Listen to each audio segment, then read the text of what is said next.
The Iliad and Odyssey is an epic poem by the ancient Greek poet Homer, which recounts some of the significant events of the final weeks of the Trojan War and the Greek siege of the city of Troy, written in the mid-8th century BCE. The Iliad is usually considered to be the earliest work in the whole Western literary tradition and one of the best-known and loved stories of all time. The Iliad. It begins nearby 10 years into siege of Troy by the Greek forces led by Agamemnon, king of the Mycenae. The Greeks are quarreling about whether or not to return Chryseis, a Trojan captive of King Agamemnon, to her father. Chryseis, a priest of Apollo, when Agamemnon refuses and threatens to ransom the girl to her father. The offended Apollo plucks them with a pestilence. The Greeks, at the behest of the warrior hero Achilles, force Agamemnon to return Chryseis in order to appease Apollo and end the pestilence. But when Agamemnon eventually reluctantly agrees to give her back, he takes in her stead Briseis, Achilles' own war prize concubine. Feeling dishonored, Achilles wrathfully withdraws both himself and his Myrmidon warriors from the Trojan War. Testing the resolve of the Greeks, Agamemnon feigns a Homer and order, but Odysseus encourages the Greeks to pursue the fight. During a brief truce in the hostilities, Paris and Menelaus meet in single combat over Helen, while she and old King Priam of Troy watch from the city walls, and despite the goddess Aphrodite's intervention on behalf of the overmatched Paris, Menelaus is the victor. The goddess Athena, however, who favors the Greeks, soon provokes a Trojan truce breaking and battle begins anew. The Greek hero Diomedes, strengthened by Athena, drives the Trojans before him, but in his arrogance and bloodlust, strikes and injures Aphrodite.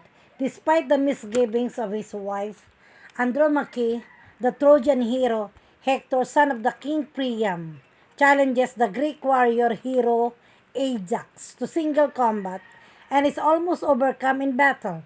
Throughout all, in the background, the various gods and goddesses, particularly Hera, Athena, Apollo, and Poseidon, continue to argue among themselves and to manipulate and intervene in the struggle. Despite Zeus' specific orders, Achilles steadfastly refuses to give in to pleas for help from Agamemnon, Odysseus, Ajax, Phoenix, and Nestor, spurning the offered honors and riches and even Agamemnon's belated offer to return Briseis to him. Diomedes and Odysseus sneak into the Trojan camp and wreak havoc.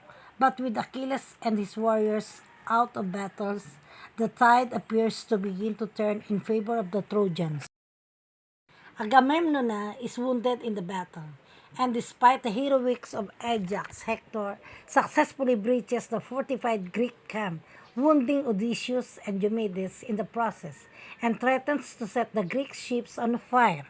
Torn between his allegiances, Achilles orders his friend and lover, Patroclus, to dress in Achilles' own armor and to lead the Myrmidons in repelling the Trojans. Intoxicated by his success, Patroclus forgets Achilles' warning and pursues the fleeing Trojans to the walls of Troy and would have taken the city were it not for the actions of Apollo.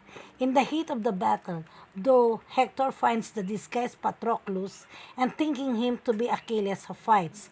Again with Apollo help, kills him. Menelaus and the Greeks manage to recover Patroclus' corpse before Hector can inflict more damage. Distraught at the death of his companion, Achilles then reconciles with Agamemnon and rejoins the fray, despite knowing his deadly fate, and drives all the Trojans before him in his fury. As the 10-year war reaches in its climax, even the gods join in the battle, and the earth shakes with the clamor of the combat. Clad in new armor fashioned specially for him by Hephaestus, Achilles takes revenge for his friend Patroclus by slaying Hector in single combat, but then defiles and desecrates the corpse for several days. Now at last, Patroclus' funeral can be celebrated in what Achilles sees as a fitting manner. Hector's father, King Priam, emboldened by his grief and aided by Hermes, recovers Hector's corpse from Achilles, and the Iliad ends with Hector's funeral during a 12-day trust granted by Achilles. Questions. Number 1. How does Homer portray the relationship between gods and men in the Odyssey? Number 2. What roles do the gods play in human life? How does this portrayal differ from that found in the Iliad? 3. How is hospitality established as a key value in the epic? Number 4. What was the key significance of the formalization of the Iliad and the Odyssey? Number 5. What are the similarities and differences between the Iliad and the Odyssey? Thanks for watching this video. I hope you learn a little. Thanks to the producers of this film, Wolfgang Peterson, Diana, Ratbun Colin Wilson.